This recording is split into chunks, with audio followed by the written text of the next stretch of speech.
Ethnographic photography versus cultural expressions. Are you curious about how people live their lives? How do people from other countries or cultures go about their everyday activities?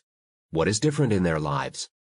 If you wonder about these types of questions, you may be interested in a subfield of sociology called ethnography. Ethnography is the study and organized recording of the human culture. Ethnographers study deep questions about culture, participating and researching the culture over the course of a long period of time. Rather than being a fully outside researcher, ethnographers usually live and work within the culture, often spending years getting to know the people and their lives to develop their research. Ethnographic photographers go about their work in much the same way. Using methods for social science research, ethnographic photographers take visual records of events, artifacts, people, and spaces as they explore a specific culture. Photographs taken as part of ethnographic research serve two purposes. They are a way of gathering data for the research, and they provide a great visual way to deliver research that will be understood by readers of the research. Ethnographic photography is a set of keenly observed images of a particular group, much like documentary, but from the point of view of someone participating in the culture to some degree. Ethnographic research could be about a hunter-gatherer tribe still living deep in the Amazon rainforest, or it could be about baristas in modern American cities. Any group that has distinct cultural characteristics, whether close to home or far away, is potentially a good subject for this type of observation. Ethnographic photography strives to help answer research questions related to culture, using photos as part of the data in the research. Even though ethnographers embed themselves in the culture, they are there for a research aim, not as a native member of the culture. But how would these cultures use photography to represent their own culture? How would people in different cultures express themselves and use photography within the context of their own cultures? Cultural expression in photography. There has been a lot of documentation of cultures by outsiders, whether as documentary or journalistic photography. But even the most sensitive and empathetic photographer will document another culture in a different way than people from within the culture. Ethnographers spend lots of time with their subjects, participating in the culture, but they are not of the culture, so they necessarily have a different perspective. As photography technologies spread around the world, many different cultural groups have begun to use photography as part of their artistic or cultural traditions, deciding for themselves what imagery is important to their culture. Photography and culture in Asia. Many conversations come up in the photography coming out of Asian cultures. What factors are important in understanding and interpreting these photographs? Relationship to Western cultures. The tension between being inside and outside of the culture is one way to understand the context of photographs. Economic development and social anxiety. Rising economic prosperity has created social contradictions that can be expressed through photography. Emerging from a repressive rule highlights the importance of photography. Repressive regimes often obliterated culture, but as countries become more open, exploring cultural expression through photography can be a way to reclaim identity.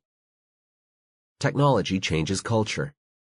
Just as phototechnology becomes more advanced and available, the ability to connect to others through the internet necessarily influences how people take and view photos. Understanding self and other. In photography, people grapple with ideas about themselves, how they are perceived by others, and how they want to represent themselves. The indigenous peoples of the Americas have done just that, taken photography into their culture to document their own lives and cultures in different ways than the historical imagery taken by Western, non-native photographers.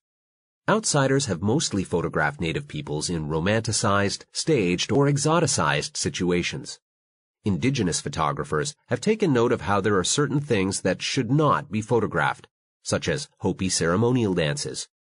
Native American photographers have been picking up cameras to document their lives, create art, and record memories for their cultures since the 1890s.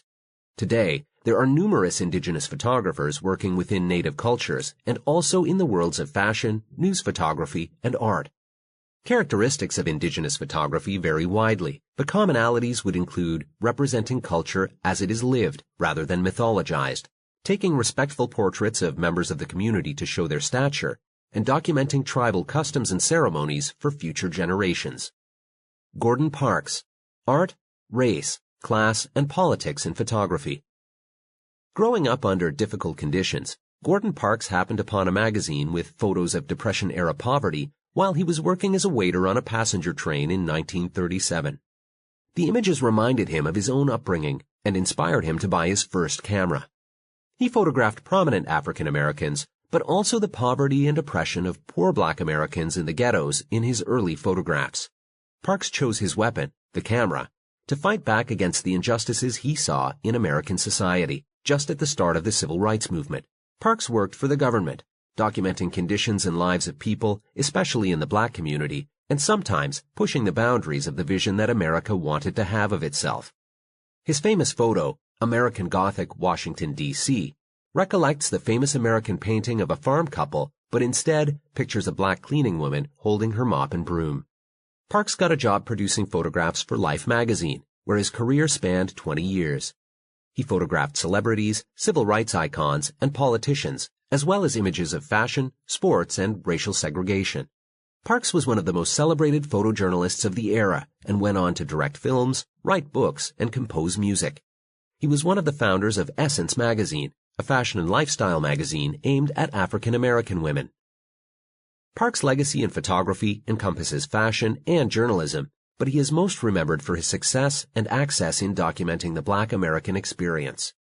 Parks came from the context of a segregated hometown and developed himself into a successful commercial photographer, all while remaining active as a witness to injustice and racial inequality. The context of his life and experience gives credibility to his photography of this part of American culture. Culture and ethics. All around the world, people are taking photographs of their cultures as part of their cultural experience and to document their own lives. The different cultures and subcultures within all countries will influence the styles and norms of photography. If you are an outsider taking photos of a culture that is not your own, journalistic ethics and cultural sensitivity need to be just as important a part of your toolkit as your camera. Some people do not want to be photographed. Etiquette of when to photograph and how to ask permission may vary from culture to culture. Understand that if you are not a member of the culture, your perspective as an outsider influences your perception of people and things, and be sensitive to your own preconceived notions and stereotypes of the culture. Respect for the subject and for the subject's right to allow or disallow photographs is a primary concern.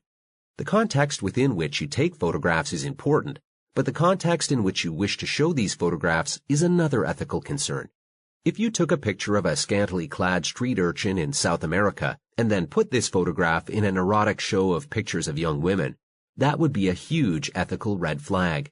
By the same token, if you exhibited the same photo in a show full of images of poverty around the world, you would still need to think carefully about the ethics of whether this subject would be comfortable being represented as part of this show. Understanding and explaining context is part of your ethical duty as a photographer, no matter what type of photographs you are taking.